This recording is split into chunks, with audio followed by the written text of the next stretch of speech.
Greetings, I'm Dike Rostant. Welcome back to the TTT News. The St. Augustine Campus of the UWI is accepting applications for programs starting in the 2022-2023 academic year. The Caribbean's premier academic institution, ranked among the top 1% of universities globally by Times Higher Education, is looking for the next cohort of game-changing students. We go in-depth on that and more with Director, Graduate Studies and Research, Office of the Campus Registrar, Professor Hariharan Seetharaman.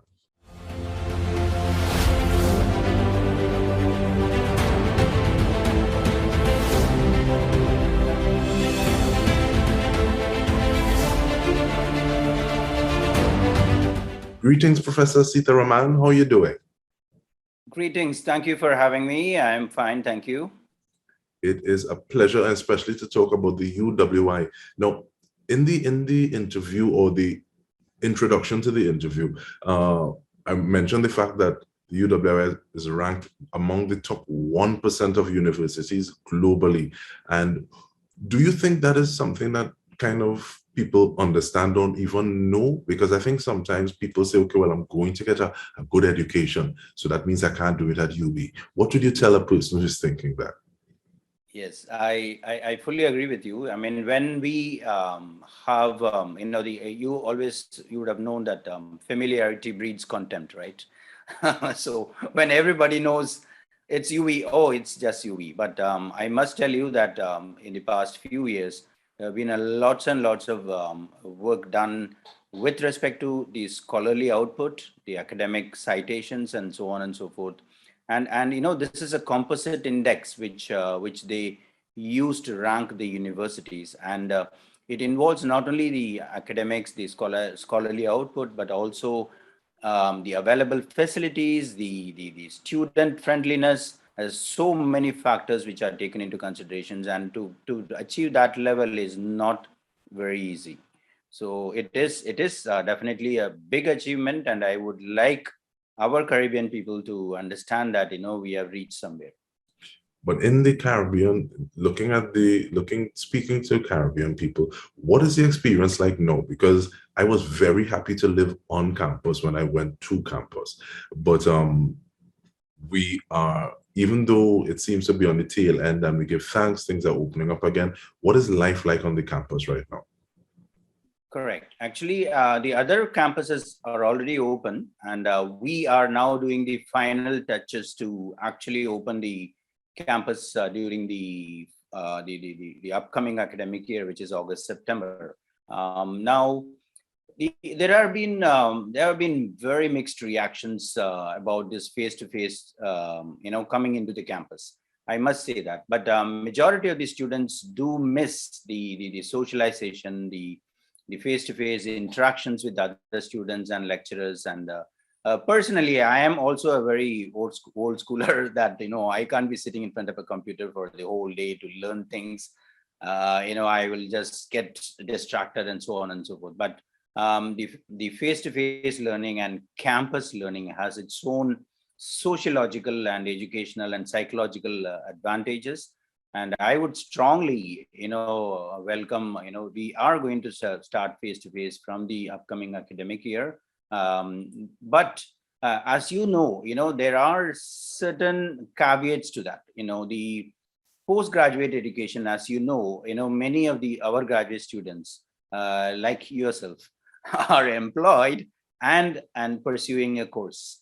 So many of them have expressed some sort of a request to say that, okay, can we have some of them online and some of them face-to-face, and instead of going completely face-to-face or completely online, we can have a mixed mode delivery. But the major thing is that, as you all know, all the campuses actually pulled up our socks and then and got into this remote delivery of education within matter of weeks, and we were not actually geared up to that type of delivery of education, in the sense that an online delivery of education has its own framework, which has to be satisfied by the Center of Excellence for Teaching and Learning. There are certain requirements which need to be satisfied so that, both the lecturer and the student will get the maximum benefit out of it. What we undertook is a remote emergency online mode. So to continue that on a long-term basis is not advisable. And so we are working, every faculty is working now to make these courses hybrid, or even, like blended, what we call as a blended. Some of the components are online, some of the components face-to-face, and we get the maximum benefit out of it. And despite all those mixed responses from students, my gut feeling is the majority of the students want to return to campus. And there's something to be said for praxis, where you think about something, you act, and then you look at what has happened, you take the pros and cons. So it's not a matter of trying to basically slingshot back to what was, as opposed to saying, okay, well, this is the best mix, which is that blended learning approach that you would have just spoken to, as well as and even looking at having people come out physically, that also to me opens the potential once more for people being able to work on campus, because I know that is one of the things that students would have said, okay, well, this helps me get over that hump. But the end of the application period, because you spoke about August, I believe, as it start August, September, the end of it is July 31.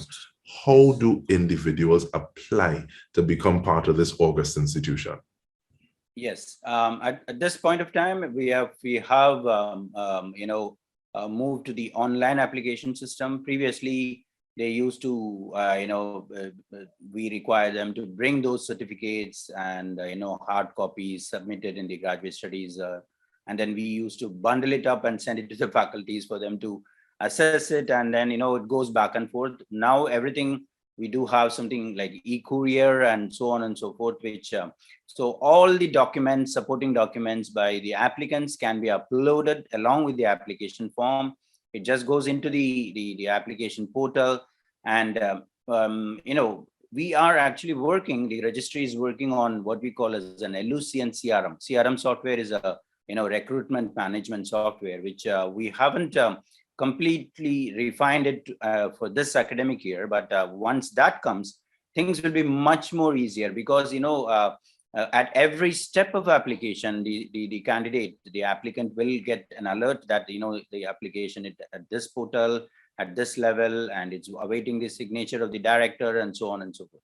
At this time, we do have many other, facilities where the applicant actually, after submitting an application, immediately log on to our graduate studies website. We do have a live chat function, and they can ask that, this is my application number, can you please give me a status? Immediately our customer service representative will answer them.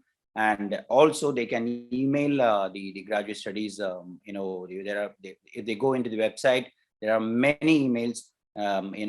The faculties, the graduate studies, we will follow it up for them.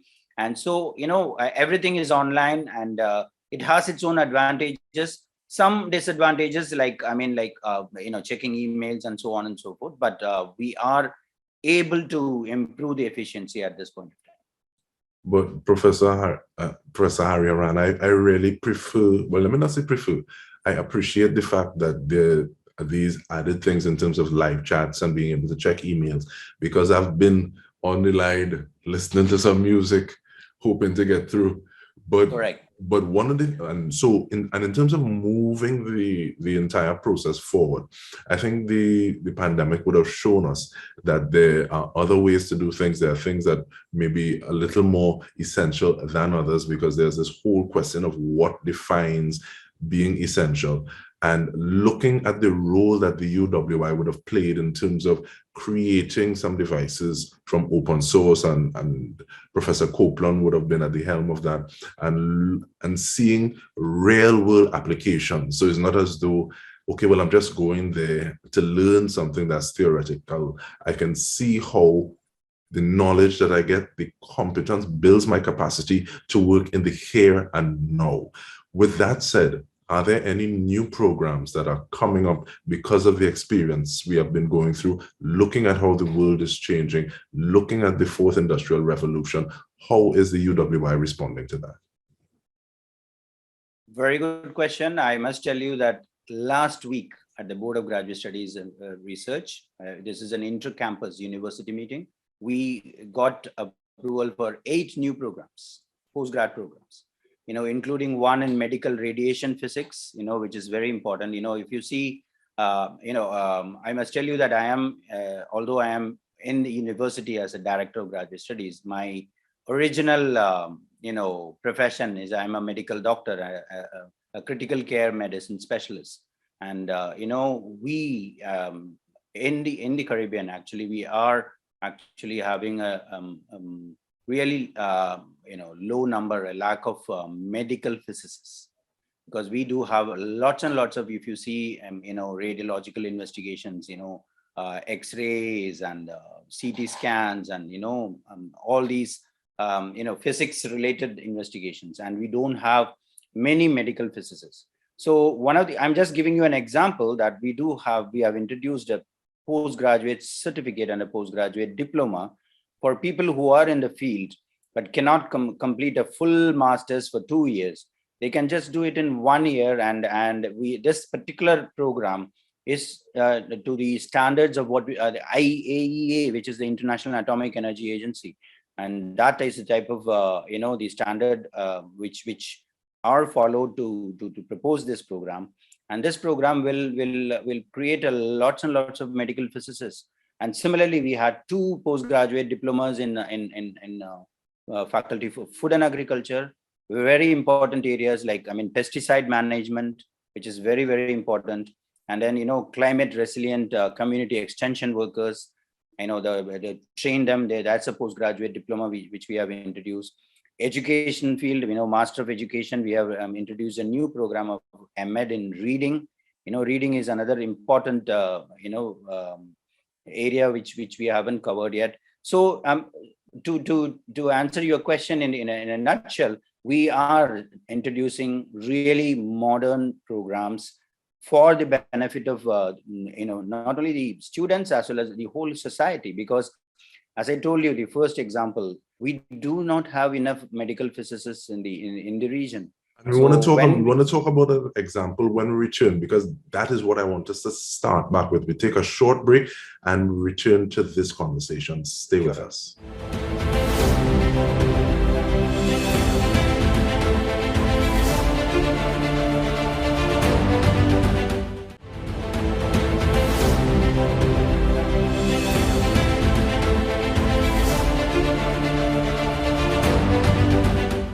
Welcome back. We are going in depth on the offerings of the UWI. Specifically, we're speaking to the St. Augustine Campus. We're doing so with Director, Graduate Studies and Research, Office of the Campus Registrar, Professor Hariharan Seetharaman.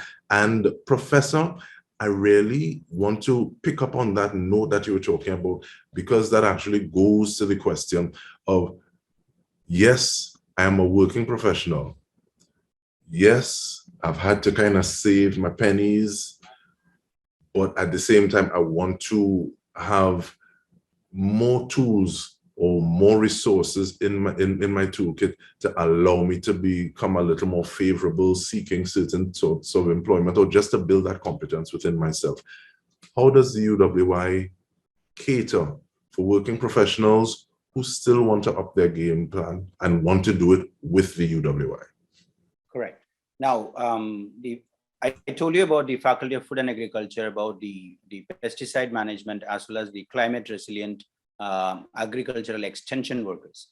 Now, in the Ministry of Agriculture in Trinidad and Tobago, there are a big number of people who are called agricultural extension workers, or they are all working, full-time working, and but they do not have the scientific training to carry out their job. They have the experience, but in this day and age, you must have some sort of a training course so that everything can be done scientifically.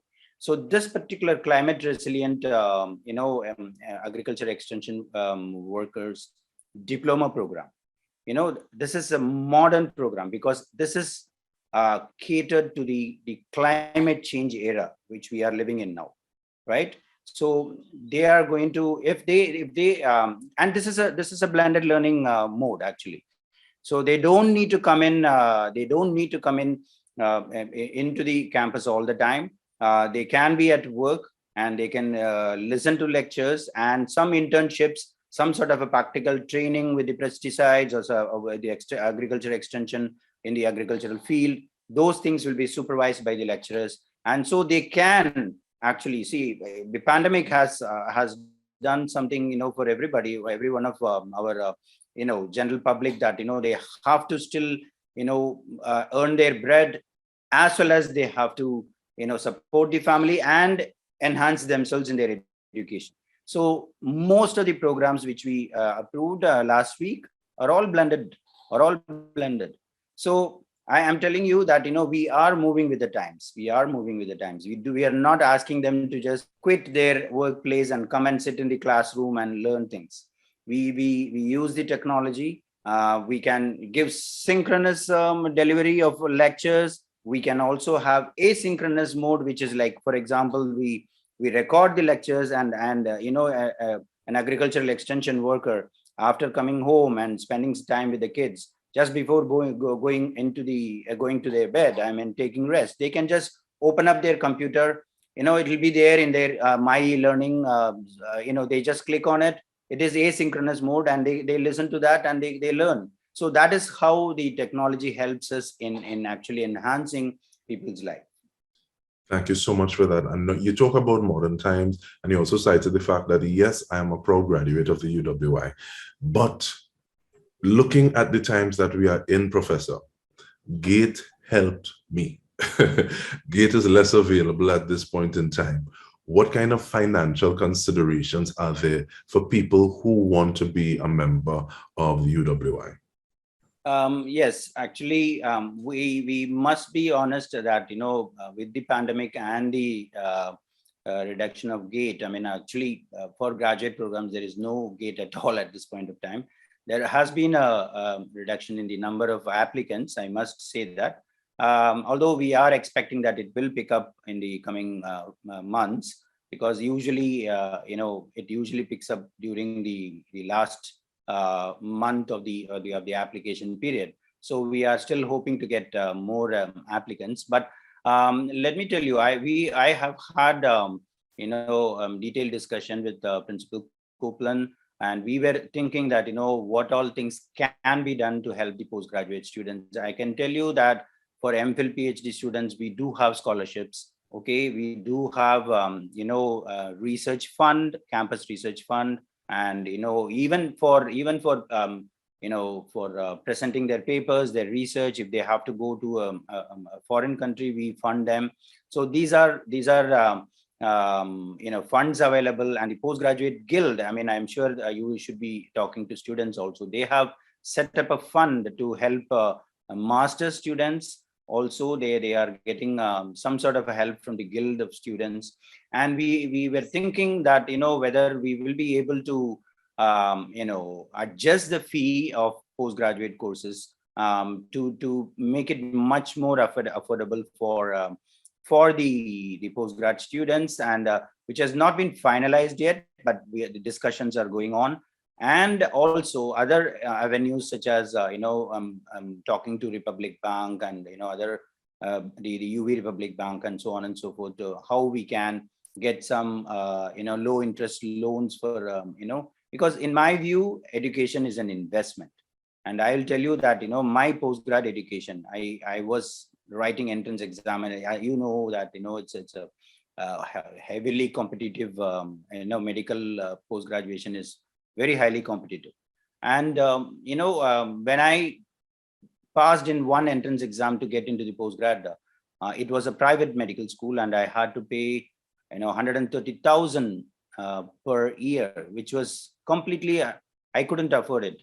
And I went for an educational term loan, it was a collateral mortgage of my house, my grandfather's house. And then only after I became a postgrad specialist and I started working, and then I repaid the loan back. So and I don't have any regrets, because within the first 5 years of my specialty work, I could repay back the money, and all that. After that, it's an investment, and nobody can take away by the education which I received. So that type of a cultural change should come to the society. I understand that GATE was helpful, and it has been, government also has to see its own coffers. So I understand everything, but I personally implore the applicants not to deprive themselves of enhancing themselves with the postgraduate education based on financial problems. Okay, so we will do lots of help from our campus, as well as they can actually get some low interest loans and so on and so forth. Thank you so much for that call to changing that mental paradigm. And you spoke about those scholarships on Campus Research Fund and stuff, and that actually got me excited. So in terms of getting more information about those sorts of things, as well as some of the various faculties, programs offered under each faculty, just remind us in this last 30 seconds we have, Professor, where does a potential student go to get that information? Okay, they can click on the Graduate Studies and Research website. The universitystore.uv.edu website, and click on Graduate Studies, and that will give everything regarding scholarships, regarding Campus Research and Publication Fund, and all the programs available in various faculties, and all they have to do is they have to align their interest, align their current work requirements, and align their career, and see that which will be the best program. I'll tell you that we have a gamut of programs which for everybody, catering for every need. And so all that they have to do is go into the faculties, align their requirement, and look at the program and apply to us. And everything is online. Link is given in that website. PG applications at star.uv.edu, everything is there. And once anything they have, ask them to get into the live chat, and we will help them. And also, if they write an email to any one of us, we will be responding to them. And we are here to actually facilitate applications, and facilitate enhancement, and facilitate the progress of the society by graduate education. And we want to thank you so much, Professor Hariharan Seetharaman. And there's so much more information that can be packed into this 20-minute conversation. So I'm glad you gave the links so where people can go and avail themselves of that information. And on behalf of the entire TTT News team, I'm Dike Rostant. This has been In Depth with me. Thank you so much for joining us.